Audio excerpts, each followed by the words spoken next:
ઝઘડિયા ગામે સમસ્ત ત્રાગડ બ્રાહ્મણ સોની પરિવાર મંચની વાર્ષિક સાધારણ સભા યોજાઈ।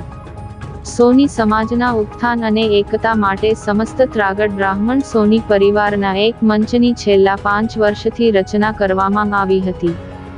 ત્યારે સૌ પ્રથમવાર ઝઘડિયા ગામે આ મંચની વાર્ષિક સાધારણ સભાનું આયોજન કરાયું હતું, જે સમગ્ર સાધારણ સભાનું આયોજન ઝઘડિયા ત્રાગડ સોની પરિવાર દ્વારા કરવામાં આવ્યું હતું। સાથે સાથે ઝઘડિયા તાલુકાના સમસ્ત સોની પરિવારના સભ્યો હાજર રહ્યા હતા। આ પ્રસંગે સમાજ પરિવાર મંચના વિવિધ હોદ્દેદારોની નિમણૂક કરવામાં આવી હતી, તો તેની સાથે સમાજને સંગઠિત રહેવા માટેની વાત કરી તે માટેના પ્રયત્નો હાથ ધરાતા હતા।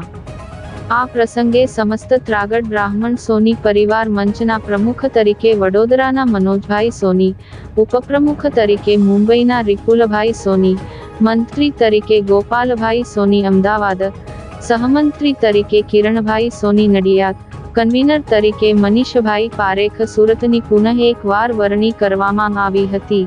ઝઘડિયા સોની સમાજના પ્રમુખ તરલભાઈ પારેખ તથા સોની સમાજના વડીલો દ્વારા આ વૃક્ષને વટવૃક્ષ બનાવવા માટેની તૈયારીઓ બતાવી હતી। સમગ્ર કાર્યક્રમની સફળતા બાદ વિશાલભાઈ પારેખે આભાર વિધિ કરી કાર્યક્રમને અંતિમ ઓપ આપ્યો હતો।